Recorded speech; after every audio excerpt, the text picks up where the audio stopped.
You're listening to Everything Environment by mongabay-india.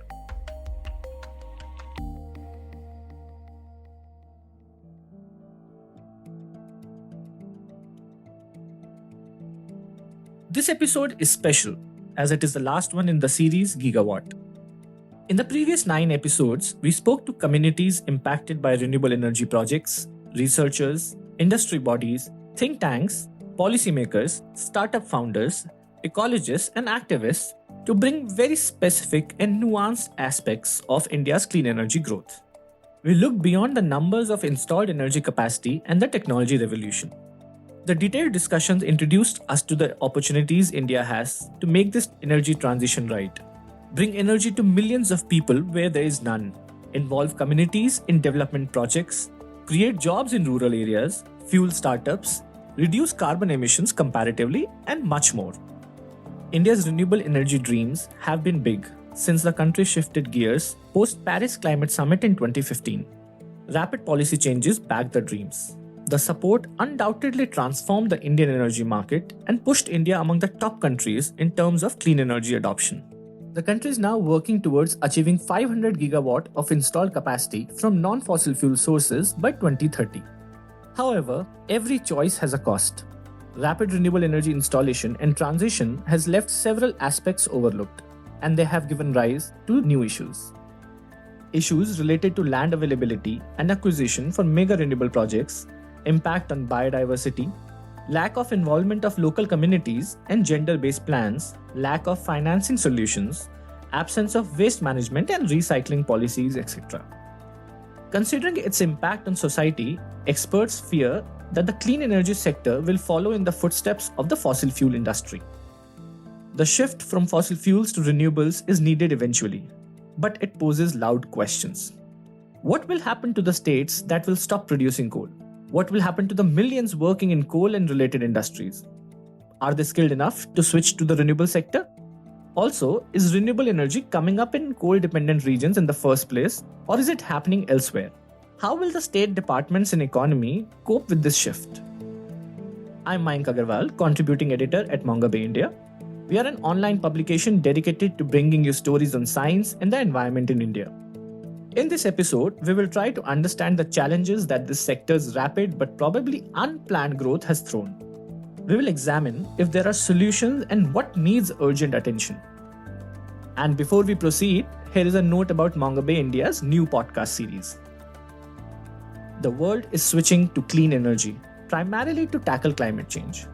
But to know that we are witnessing a changing climate, scientists had first to find out how the climate was in the past, multiple centuries ago. How did the biodiversity on Earth look, and how did it cope with changing environments?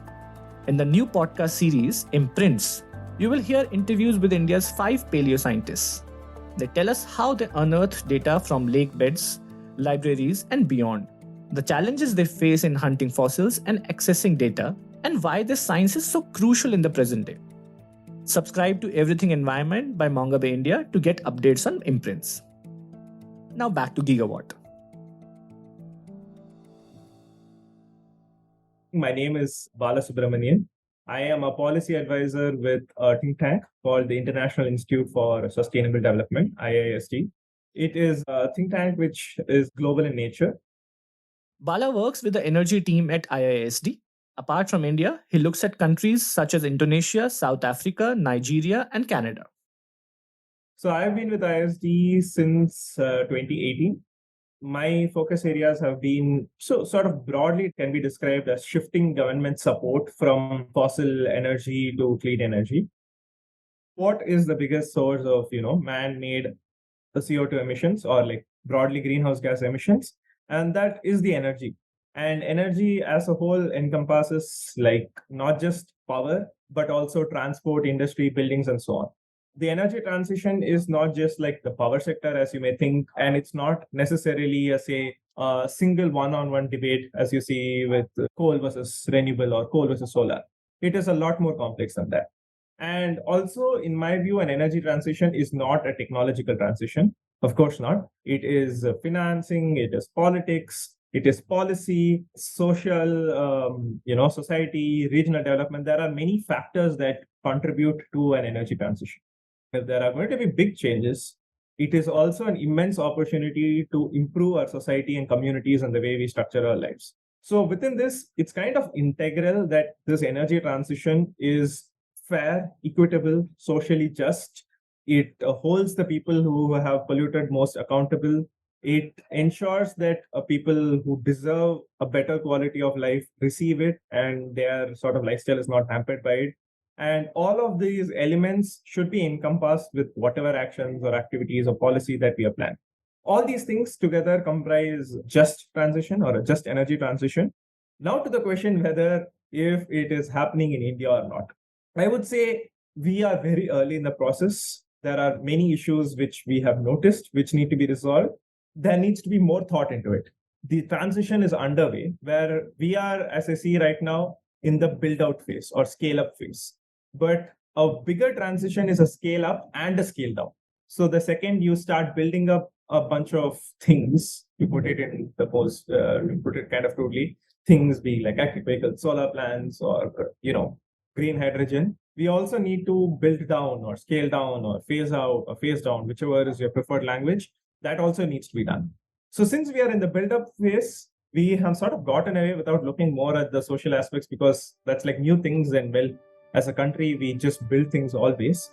That's part of like a growing and a developing economy. But now we have to start looking at more seriously and look at like communities, regional differences, and so on. I think we have not planned it properly. We are repeating the same mistakes, and we're going to be leaving another set of local communities very dissatisfied with the plan. That's Bhargavi Rao, Senior Fellow and Trustee at Environment Support Group. She works at the intersections of community action with law, policy, planning, and governance. Her work focuses on advancing environmental and social justice. So to kind of explain a little further, so if you look at all the coal mining and the thermal power plants that came up, we first of all displaced and evicted forest dependent communities. And we put them into labor where coal mining was happening, and later on, probably even in some of the thermal power plants. And when the thermal power plants were sited and set up, again, we did not follow proper land acquisition measures or even pollution abatement measures. So we've created problems around pollution as well, public health as well, lack of proper formal employment around those regions. And now, while we are transitioning into cleaner energy, first of all, we don't have a plan in place for these people who are going to no longer have their jobs, whether it is formal or informal. Maybe the formal people will have some plan in place, but definitely not the daily wage workers and other informal people working on a daily contract basis. There, we don't have a plan for them. And they have no skills to transit immediately into the renewable energy sector. And the renewable energy plants are no way being planned in any of the abandoned mine sites or places where the thermal power plants are shut down. It's not being planned in any of those places. And on the other hand, wherever the renewable energy plants are being set up, this is largely in southern India and the western belt. Here again, we are displacing people who are completely into agriculture and pastoral activity, and a whole lot of other industries, rural industries, cottage industries, which are dependent on agriculture and pastoralism. And these are communities, again, who have largely been, not drawing too much resources. They are the ones who are actually leading very sustainable lives. But now, in the name of climate change, the way and the scale at which we are approaching this transition is we don't have a proper plan here. And here again, they are displaced from their lives and livelihoods. They don't have skills to move on with other things. And the solar or the wind energy sector is not creating so many jobs that you can accommodate all of them. And again, we are leaving a set of local communities hanging in the air with no plan in place.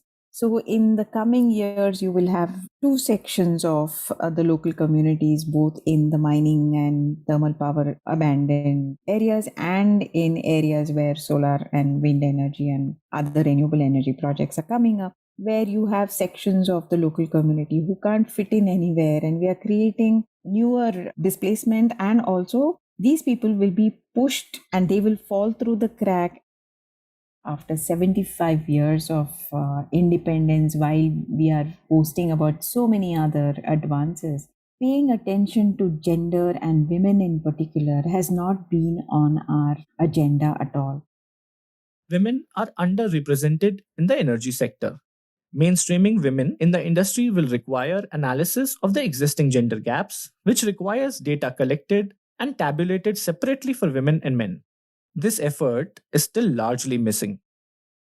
Earlier this year, I in fact was looking at office memorandum that was passed by MNRE for Women's Day with some activity to ensure greater women's participation.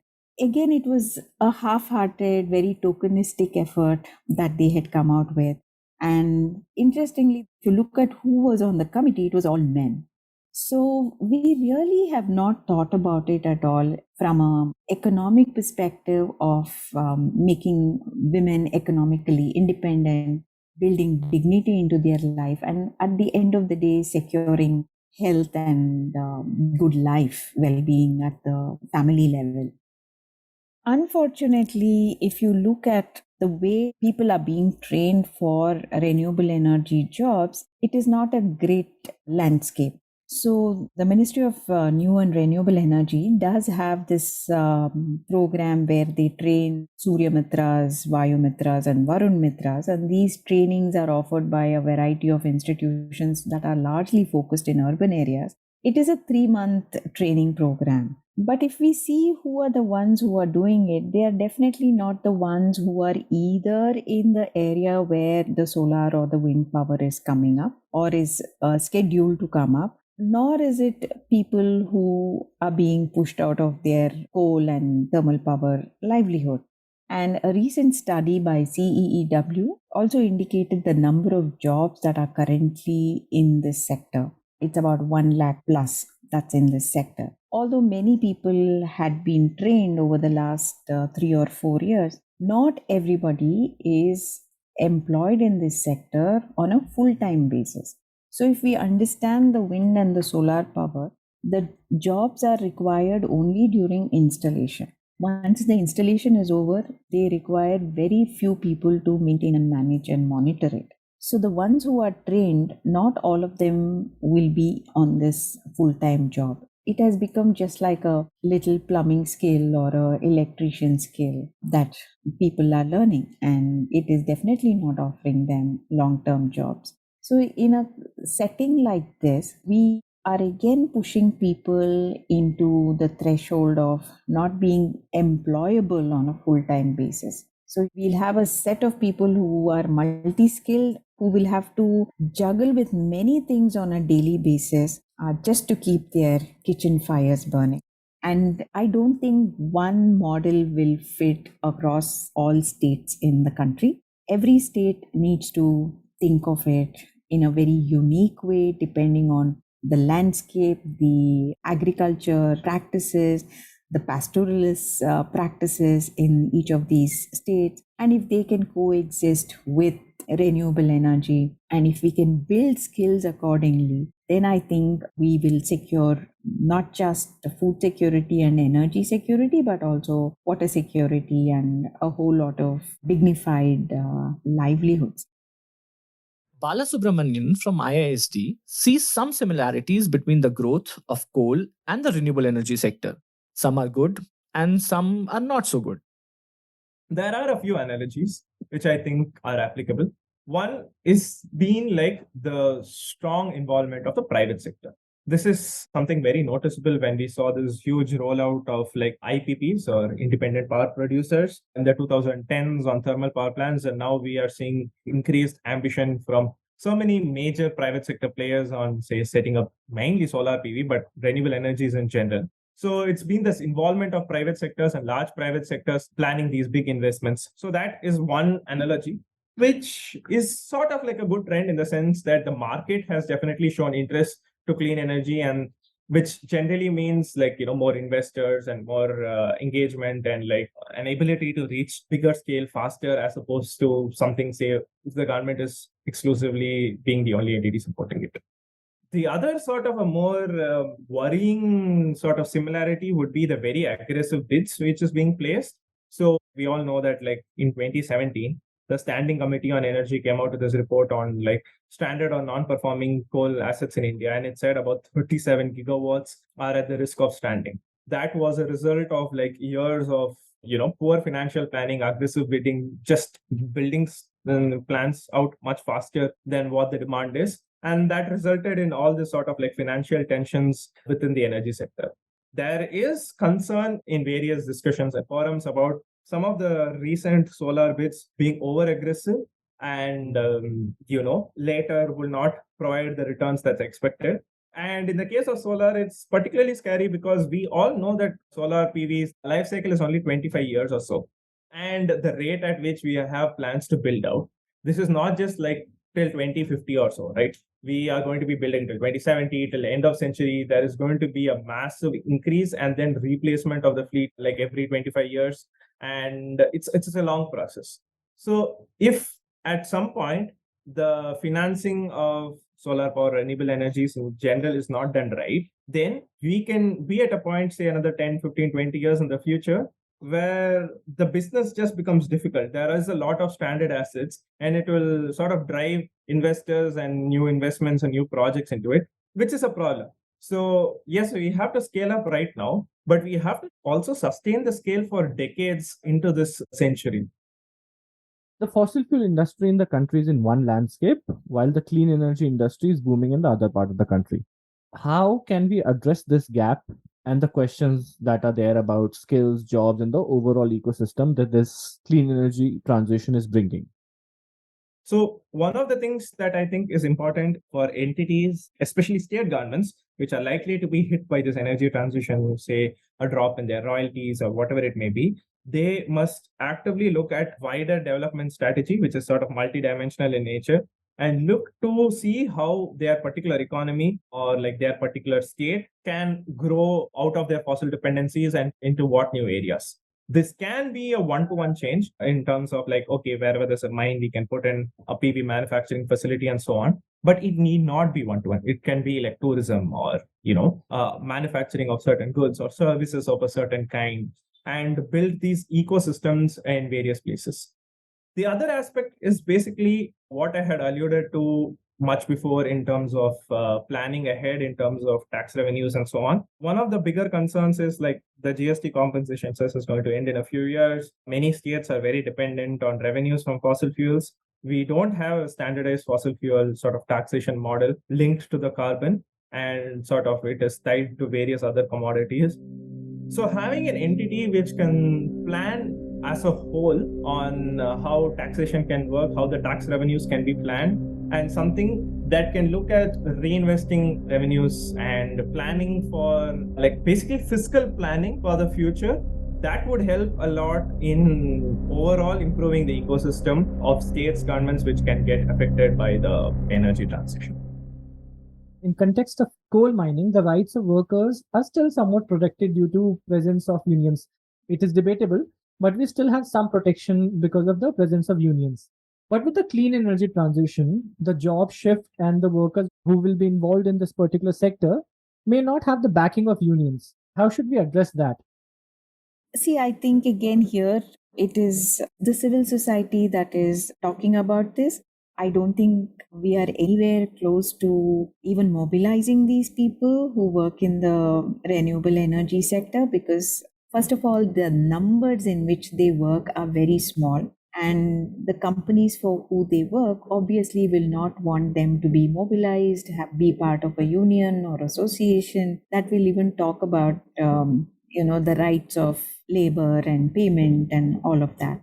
So, again, if you look at the kind of companies who are largely in it, are people who already have a whole lot of stories of violations of labor provisions.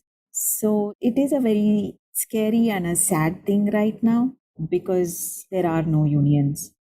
Something more important that we need to also keep in mind is there are a lot of accidents also I hear that are happening in the laying of these solar parks and wind energy parks. And a lack of such a union also leaves these people with very little provision to access healthcare and get the right treatment at the right time. So I guess it is again left on the many environmental and social movements in the country and the civil society groups to take it up. While they are firefighting so many other labor related issues, this is definitely something that will be taken up, I'm sure. See, this happened in Germany. Germany went through the same thing. US also went through the same thing. And after a lot of challenges, that's when they started unionizing, and the local governments also recognized the need for such unions. A lot more awareness is required, a lot more lobbying with members of parliament and local MLAs in every state is required to acknowledge this and help move towards having unions for solar, wind, and other renewable energy sectors. India had a target of 175 gigawatt by 2022. 160 gigawatt was meant to be fulfilled by solar and wind energy. But India later brought large hydro projects under the ambit of renewable energy sources. So, as of November 30, 2022, the country has achieved 167 gigawatt of renewable energy installed capacity. 104 from solar and wind, about 47 from large dams, and the remaining from other sources. Including dams as a clean energy source is a topic of contention that we explored in episode 5. Large-scale solar and wind parks are the driving force behind India's ambitions. Bhargavi views the speedy pursuit of mega parks as risky. See, there's so much push towards utility scale solar parks. It is only because the big players are involved in it. Like I said, the best solution is rooftop. It can be generated where I am living and working and playing, right? So, if the same amount of importance and some policy and lawmaking happens with respect to rooftop, large amount of our need will come from there. Then something else that we need to think about is we already have created so many unscientific and illegal landfills across the country. Only a few are being biomined, a few are just covered up. So these are places which could be considered for solar, and even abandoned mines are places where we can consider for solar. So these are conversations that have not happened at all, which needs to happen. And getting people to voice their concern is another major part that is lacking. Local community participation is very, very crucial. They definitely understand the need for energy, but if this energy is coming at the cost of their lives and livelihoods, their voice, their complete informed consent and participation is very, very crucial, and that is not happening. And the fact that solar and wind have been removed from the purview of environmental clearances is a very, very concerning matter, and it has to be taken up, and probably some amount of rigorous evaluation has to take place. So, at the highest level, India has exceeded all expectations with respect to the growth of the renewable electricity sector. Selna Sarji is a research analyst at CEW. She is an energy and environmental analyst focusing on renewable energy technologies. However, you can also see, there are disproportionate focus on various segments within renewables when it comes to investment as well. Like, for instance, out of the total investments that went into renewables in 2021, 42% went into utility scale solar, but only 2% went into rooftop and 1% into wind industry. Now, talking about the challenge that this energy transition has led to, a major challenge the industry has been facing in the last few years is the supply chain related issues with the growing demand as well as the supply chain restrictions due to the pandemic has created a really unprecedented increase in price of various components and raw materials. And this is expected to continue for a while. If you look at the initial target of the Indian government, out of the 100 gigawatt of solar target set for 2022, 40 gigawatt was supposed to come from rooftop solar. But if you look at the actual achievement, while we have achieved, almost the target around 58 gigawatt of solar, but almost 90% of that comes from the large scale solar, and the utility scale, the distributed segment have been lagging behind. Selna believes that distributed renewable energy solutions, such as rooftop solar, haven't picked up well due to lack of awareness and good financing solutions. We looked at various challenges for DREs in episode 4 and 6. Selna shares examples of what other countries are trying to ensure community participation. For example, in South Africa, for instance, the Renewable Energy Procurement Program, they approve wind, solar, and hydro projects, and they task the IPP to contribute towards local community development. So the government awards projects with the bidder partially based on the promises made by the companies to contribute towards economic development. So that is a great example and something that can be adapted in India for the reverse auctions that we conduct. So the projects could be, to fulfill or support the economic development of the community where the projects are located. It should ensure local job creation, local ownership. So there are a lot of ways in which that can be made possible.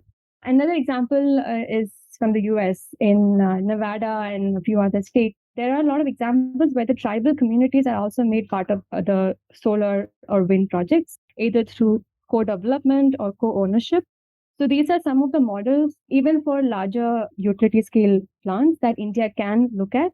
But again, we would need a policy intervention for something like that to happen. So this is definitely something we can look at, and we can try to adapt, especially now when the scale is expected to even more, right? We have around 60 gigawatt and solar and almost 51 gigawatt of wind. But then if we really are going to 450 gigawatt, without such programs that also look at the community development, it will become very challenging to scale renewables, especially given the land restrictions and the other challenges associated with such large-scale project development. We have different departments for undertaking different work as far as clean energy growth is concerned. But there is no single body or a comprehensive effort to address different facets of it. Do you think we need one body? Do you think we need one mechanism to look at it in a much more comprehensive manner? Yeah, this is a fascinating question which has come up in like so many different avenues, like of like policy dialogue, be it civil society discussions or consultations with officials and so on, that we need various government bureaucracy talking with each other. Now, the question is, if it is one body, well, I don't want to be deterministic if in saying that we need one government entity, but I am certainly in support of a coordinated entity or a more coordination between the various entities in like the government. And this is particularly relevant for some issues where I think I feel like somewhat of a more centralized entity which coordinates between various ministries would be useful. Things like, for example, resolving the power sector issues centered around the distribution companies, resolving the finances. Some sort of an entity which can talk to all these stakeholders and bring together more action would perhaps.